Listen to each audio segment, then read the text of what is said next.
Hello, everyone, and welcome to this edition of the weekly podcast. So, as always, we have our resident expert in his London studio, Ralph Hebgen. Hello there. Anyway, so today we are going to be talking about, well, firstly, is the US going to become uninvestable? Shocker. And secondly, is Tesla gonna die?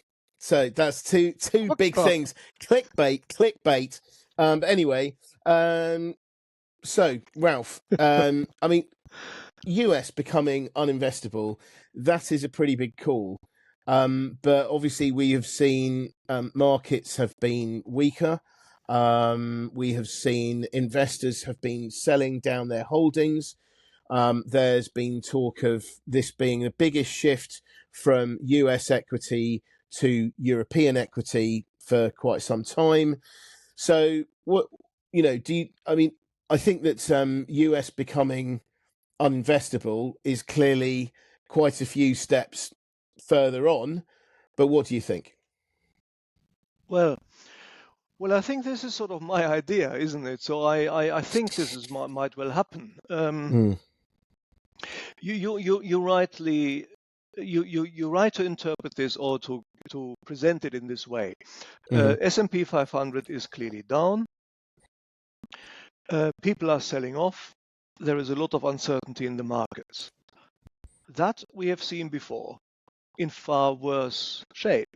If we remember the financial crisis of 2008 and 2011. But it feels as if this potentially could be worse. It could be more fundamental than a temporary correction, albeit as it might get as severe as 2011, we will have to see.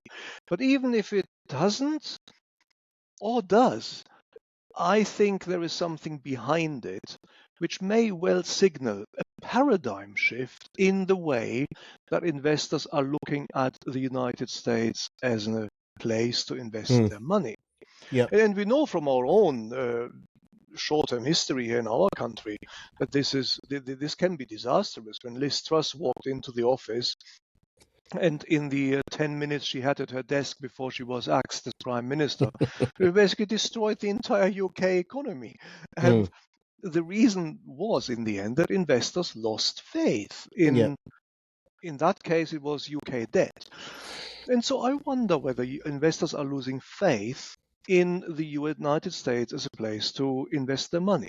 Let me start off with a funny anecdote. I mean, I, of course, have money in the markets, as we all do. And I was recently trying to make my mind up of what the Trump era might mean. And I thought, well, there might be a fool's paradise before it gets worse.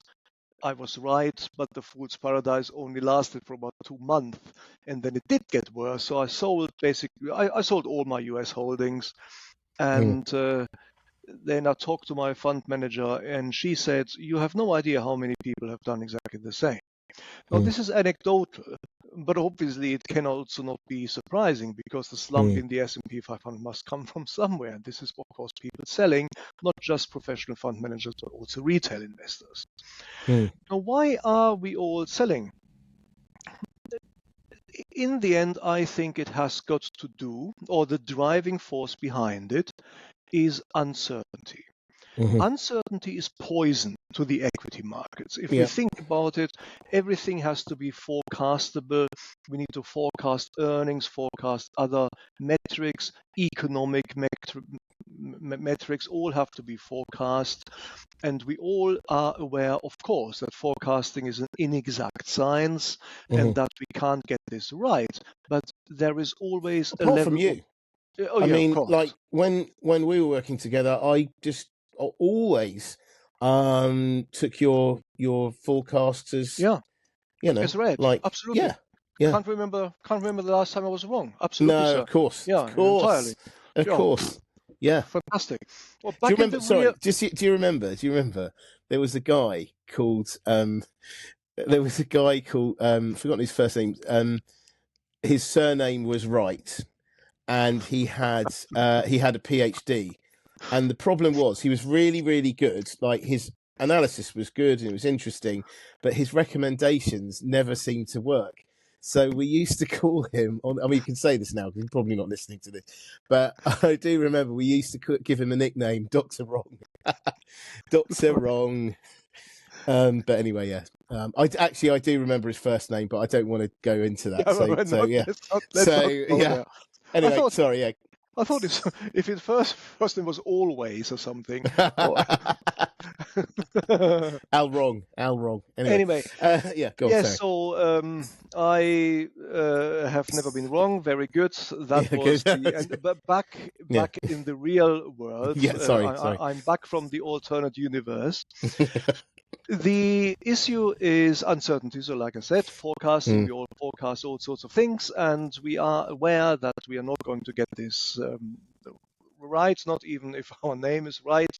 And we are, however, confident that there is a plausibility to our forecasts. Yep.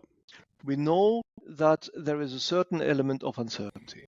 When that uncertainty goes up, increases, then the forecasts are not basically usable anymore. If the forecasts vacillate between 10% or 20% margin, you might as well not start forecasting anything because that's clearly an issue. Now, everybody knows that, and we all know that volatility is poison, uncertainty and resulting volatility is poison to the markets. There certainly is uncertainty here, and the VIX, which is an index that measures volatility, has gone up. But it feels to me as if this is a different type of uncertainty. It's kind of next level uncertainty. If you think about what the VIX measures or what the volatility indices measure, they basically measure fluctuations around forecasts. They measure the fluctuations which are the result of known unknowns. What that means is we don't know what is going to happen, but we know the sort of thing which might happen. Inflation might jump up, or the federal bank might not reduce interest rates. It's that sort of thing which we don't quite know. But this now seems to be an area in which we are in the realm of unknown unknowns. And a good example of that is, of course, are we really discussing whether the US is going to annex Canada or Greenland, or whether they are going to use military force to bludgeon Denmark into giving it over like a Highland highway robber? And then going south, okay, Panama. These things are just completely inconceivable. And a month ago, even I, as a vociferous Trump critic, would have said, yeah, come on, I mean, this is a little bit silly. I mean, even he wouldn't do it. And boom, he did. Yeah. So this is the sort of thing. I mean, nobody would have thought that to be conceivable. Now we have form, so to speak. It has been voiced by Trump that he wishes to do this, and it sets a new paradigm. Now, pretty much nothing anymore is inconceivable. And so, what could come next? One thing which I, of course, also need to mention here is the potential uninvestability of the US is, I believe, to my mind, driven by this new next level volatility, but it is also, of course, very clearly and tangibly driven by tariffs. And again, even in the tariffs, the policies are unpredictable and erratic. 1 week, the tariffs are on, then the next week, the tariffs are postponed for a month, then they're on milk, and then they're on aluminium. I mean, it's completely erratic. Nobody knows what is going to happen. Now let's cast our eye on what else is happening at Doge. Doge is another erratic instrument which and its leader, Mr. Musk, has recently been on stage wielding the chainsaw, Chainsaw, yeah. which is, of course, the trademark of Mr. Millet, who was with him on stage. I mean, he's basically nicked Millet's trademark chainsaw. And just like a chainsaw, a Doge is basically just cutting everywhere without rhyme or reason. There is no obvious efficiency program in place. I just checked on the Doge website. There is nothing there at all which would indicate a rule-based, well thought out program which they're hoping to institute in order to get to the efficiency gain. Yeah. This is another element of volatility which is pestering the markets. And what is happening as a consequence of tariffs and as a consequence of the other things I mentioned is that inflation is going up. So far, what we've seen is inflation forecasts have gone up. Inflation itself is yet to follow, but we know that the Federal Reserve Bank has now refused to continue in its reducing policy of interest rates. Interest rates are at the level that they used to be, and Mr. Trump is livid. Apparently, if you can believe the reports from behind the scenes, he's frothing from the mouth with rage that interest rates are not coming down, that inflation is not coming down. I don't know why he's surprised by this, other than to note again that he doesn't understand how tariffs work. But the issue clearly is that Mr. Trump has sold his administration on several key promises. One of them is prices are coming down, inflation is coming down. Egg prices have famously gone up, but it's not just eggs, it's inflation in general is going to come up, and the S&P stock market is going to come down. So some crucial metrics which he would love to cite as support of continued success for his administration are not delivering. And we know what the man is like. He is dismantling checks and balances on democratic institutions in America as we speak. And so my fear is that he might take another step and abolish the independence of the Federal Reserve Bank and perhaps order interest rates to come down.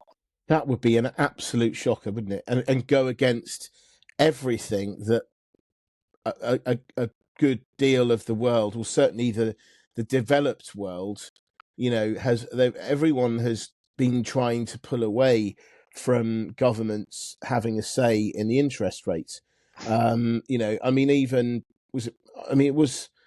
Was it 97, wasn't it? I think it was 97 with the Blair government, Gordon Brown as the Chancellor.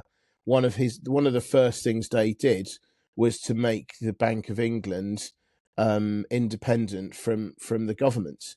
Yeah. And I think that is, that's the whole idea, is that because whereas in the past, when the governments do have control over it, they can use it to further their own gains. So, for instance, if you're going into an election, even if inflation is going up, you just cut interest rates to make everyone feel good, so that they'll vote for you.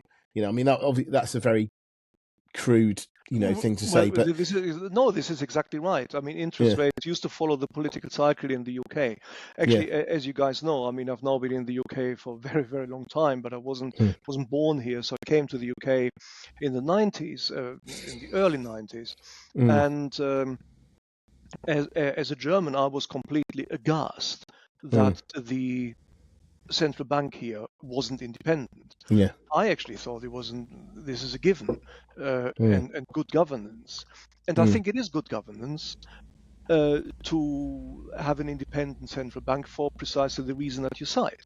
Now, I must caution everybody. I mean, this is my own thought. I haven't heard this anywhere that he's trying to do this, but it would be just like him to do it. I know that he doesn't watch our program, so it is safe to say this on air, because otherwise he might say, "Oh, Ralph, this is very interesting, actually. I might actually do that. I haven't thought of this." So, Mr. Trump, when you listen to this, I'm joking. Don't do it. Don't do it. Yeah. And I'm going to stop here with that.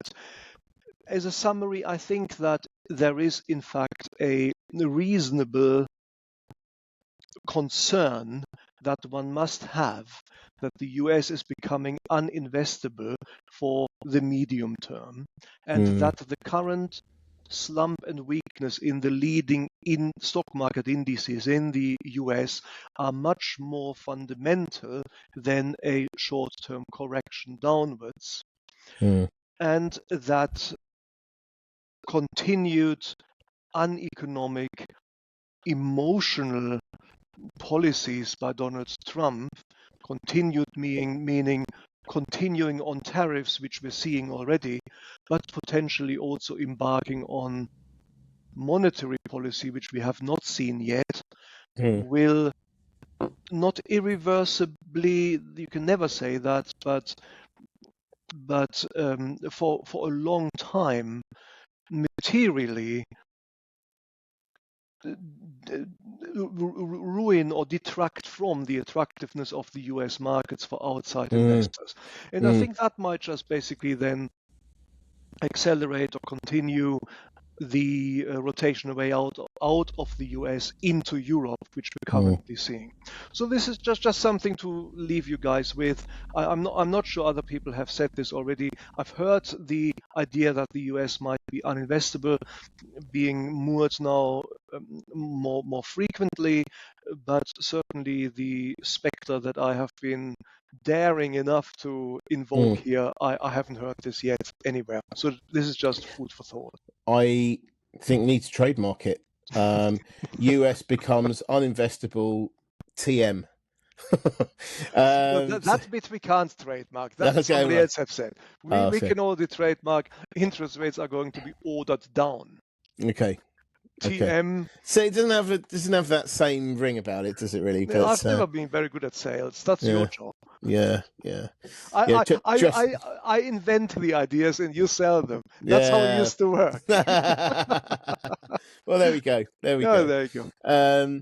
So no, very interesting. And I just want to say how, I mean, maybe some people listening to this may not really realize how serious this is. I mean, it really is extremely serious, and it would be an absolutely enormous step backwards if this happened, and it would freak investors out around the world. That's, I cannot overemphasize how bad this could be. Yeah, we don't have to explore the consequences. This is as yet fiction writing. But, But so, nevertheless, it's already bad enough as it is. Yeah, but like you say, right? I mean, there are a lot of things he's actually done, which maybe a month or so ago you think, no, surely wouldn't do that.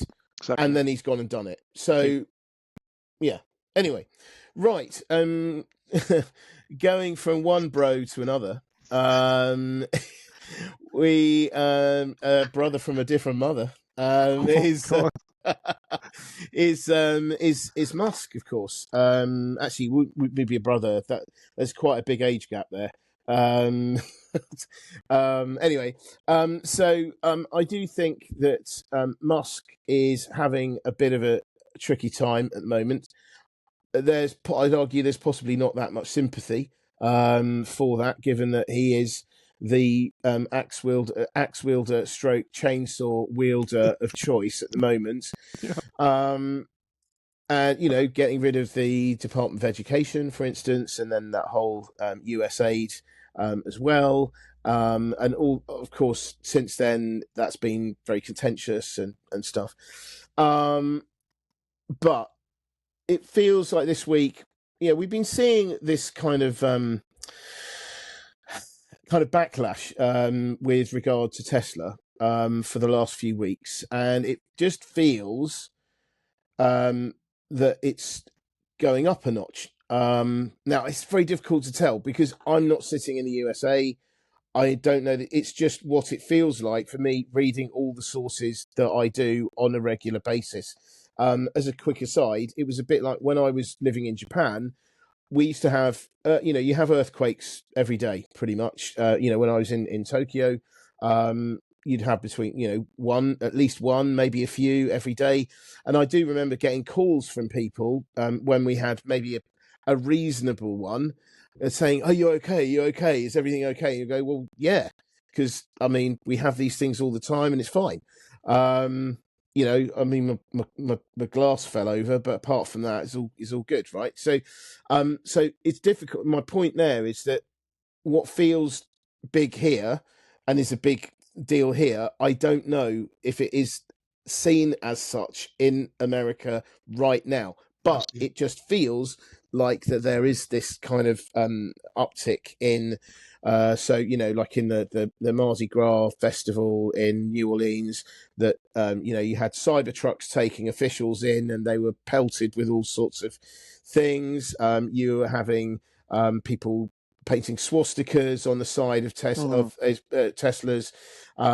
Then, of course, there's the big sales of these bumper stickers saying, "I bought this before Elon went crazy," or something.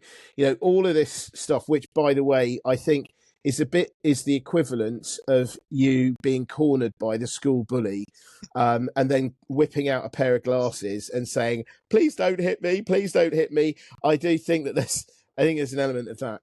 But I do think that this is very damaging for Tesla. I think that their sales have never been amazing when you compare them with a traditional car company. So their sales have never been amazing.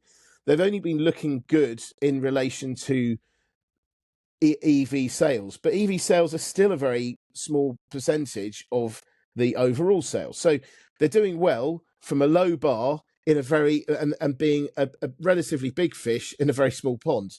Mm-hmm. So I think that they're not in the best of positions as it is.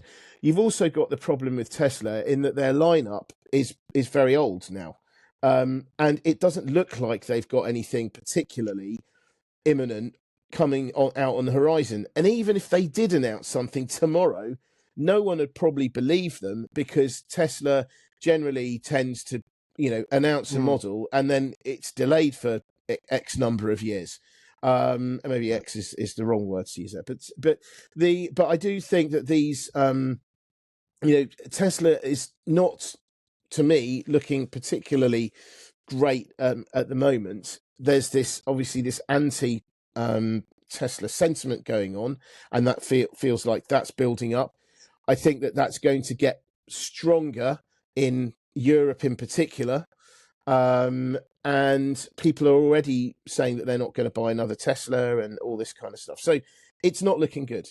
Mm-hmm. So why is that? I think it's because Musk is associated with Doge. He's associated, but he's associated with Musk.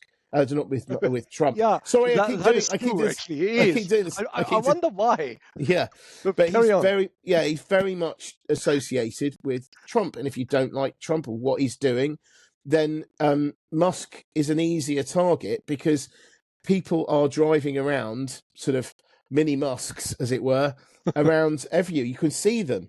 And so that's why they've become a target. Now, I personally believe that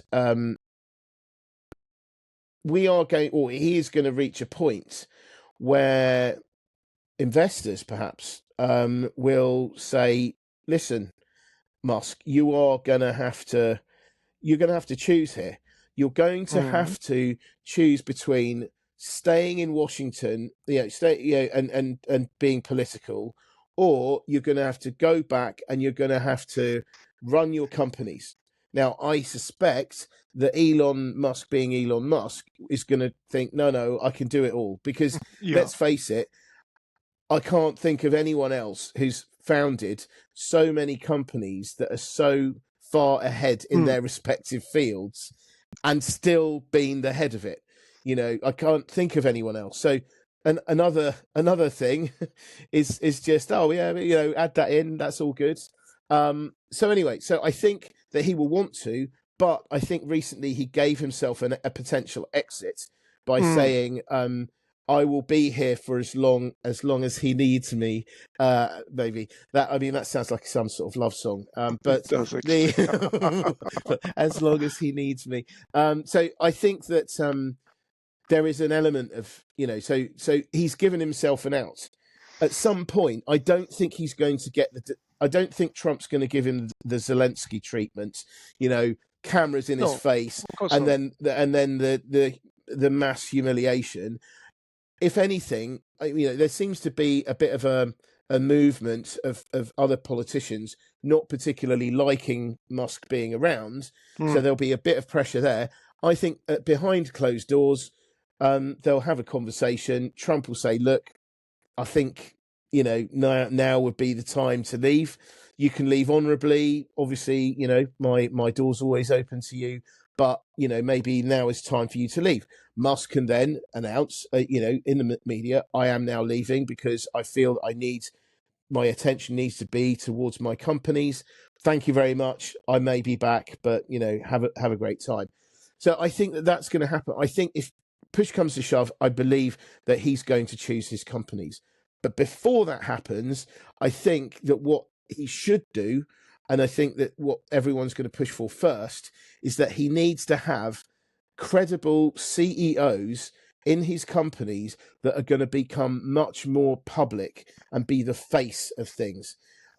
Because being associated with Musk at the moment is not really a good thing unless you are, a Trump supporter. So I think it would be a prudent move to have someone more public facing, because and then if he does make that move out of Washington and back to his companies, I think that they could perform very strongly because everyone will think, at last, he's not going to be distracted anymore. He's coming back. He's had this experience in government. He knows all the stuff because he's been in Doge, so he's seen all the figures. He's going to come back. He's going to be better, and he's going to be more driven to get these companies into the next place. But anyway, I've monologued there. What do you reckon? There's a lot here. And I can summarize my comments by saying I haven't got the foggiest. Yeah, okay. And that is basically linking up with what I just talked about. Volatility, unknown unknowns. I don't know anymore. I honestly don't. As an equity analyst, I need a rules-based environment to understand where I put my forecasts. But this rules-based environment has left the building. And if we're talking specifically about Elon Musk's reputation and his brand as a person, and how it links up to his jewel in the crown, which is Tesla, then this is all getting exceptionally murky. I mean, let's just take a look at some numbers, just roughly. We all know that Tesla has recently created. It has lost 50% of its value. But if you look at the share price development, it's basically lost its Trump bump, so to speak. Before the election and right after, that was the fool's paradise I was looking for. I only got it like for a month, but I did get a lot. Did get some of it. Tesla rocketed up and then it slumped down. So in a sense, it is now back to where it used to be. Second point is where it used to be was hopelessly overvalued anyway, because as you said, sales were never that great, but the valuation of the business was massive. I just looked this up, and what I saw here is, and I apologize if that's wrong, but it looks as if the price-earnings ratio of Tesla is 160 times. Right, yeah. Yeah, exactly. It makes you cough. I mean, Apple's is like 40 times, and Amazon is something like 40 times. And I would need to fact check this, but it looks a little bit iffy. But it comes from a reputable resource. So let us just assume this is correct. Clearly, Tesla has attracted a tech rating in the markets, and it hasn't got an automotive rating. And that's the reason why its value is much higher than its sales would actually indicate it should be. Now, why does it have a tech rating? Because it's cool. It used to be seen as cool. We're all tech bros, especially those you don't know how to switch on the mobile the right way around, like people like me. We all want to be tech bros because this is now the thing. And by association, buying a Tesla, by association, we mark ourselves out as environmentally friendly. So that's a liberal progressive thing. But at the same time, cutting edge technology. And these two things are elements which are now under threat by Musk's erratic behavior. Let us pause here just a moment. It's not new. Musk has always been erratic. If you remember, guys, like several years ago, he tweeted on Twitter, when it was still Twitter, that he is about to take Tesla public or do an IPO or something. I can't remember exactly what it was. And he got into trouble with the SEC about it, because you can't just simply text this on, tweet this on a social media platform. So he's always done erratic things, and he always got himself into a Wasn't little he bit taking it private? Wasn't he of hot water saying he was going about to it. take? Yeah. Anyway, sorry. Yeah, Yeah. private. I think so. But so that was the erratic moment there, and there were many, many more of such erratic moments. At the time, I basically put this down to genius. I mean, the man is a genius. I don't know exactly what kind of genius. Engineering, maybe, certainly marketing, certainly the way in which he tackles problems and in which he drives through obstruction and issues and clearly his success is there to support the view that he is an exceptionally successful individual. But just like perhaps many genii, they cannot be measured by normal by in a normal framework. And with Musk, I have always kind of thought that perhaps he's a little bit on the spectrum here. He's certainly acting erratically, and this erratic behavior has now gone up to the next level, just like volatility in the markets. And so the issue now is this. Previously, I will sort of cast myself as a Tesla customer now, although I haven't got a Tesla. We used to be liberal progressive. That was cool. Environmentally friendly. This is cool. And of course, we are tech bros, and this is also cool. Now it's no longer cool. Now an association with a Tesla means that you are probably, well, it depends on where you are on the political spectrum. But if you are a progressive liberal, and therefore probably part of the customer demographic which is buying Tesla, then you will think that you associate yourself with somebody who is socially irresponsible because he's cutting left, right, and center without rhyme or reason in Doge, and who has aligned himself with the author of environmental unfriendliness, which is Trump. And so one would think that that is the first salvo, so to speak, against the products of Mr. Musk. And that may continue because a lot of the sales slump and the sales of Tesla, but also sales of their stock, has come from Europe, where we are detached from this kudos which Mr. Musk is enjoying, positively or negatively now. And so that's an element there. So the question which you were talking about is whether there might be a reversal in the share price of these companies if Musk either finds sanity again or is perceived to find sanity again, sort of quieten down a little bit. And yes, I would say one of the things you said is absolutely crucial and spot on. He should institute the CEOs of his companies and give them more airtime, associate them with the companies and not himself with these companies, so that he can sort of act in the background. To your point of whether he would go quietly, yes, he probably would, but he would probably keep a hand in Washington. He would move from the center of the MAGA cult towards what people have started calling MAGA land. Yeah. like Disneyland. I mean, Steve Yeah. Bannon, for example, used to be Mm. at the center of the government. He's now still in the sort of outer reaches of this. He's still influential, but he hasn't got a formal role anymore. So he's in Yeah. Magaland. And Mm. Musk might actually join Bannon in Magaland, although Steve Bannon, of course, hates Musk. I mean, this is all very complicated, the dynamics there in the MAGA movement. So I wonder, I think, to be honest with you, in the end, for the share price of Tesla to recover sustainably, we need to have products from Tesla that work. We cannot have Cybertrucks where the panels fall off and all of them have to be recalled. Yeah. We also cannot have too much potent competition from other tech companies, notably BYD in China, which have just invented a battery charging system which charges the battery in 5 minutes. Sorry, I'm going to have to stop you there. Yeah. We've got to. I have to go. We have to go. No we problem. Have to leave I it. can wrap this up in 10 seconds. So that is the problem. And that, I think, are real problems, especially because Tesla still enjoys a tech rating for no obvious reason. And therefore, I wonder.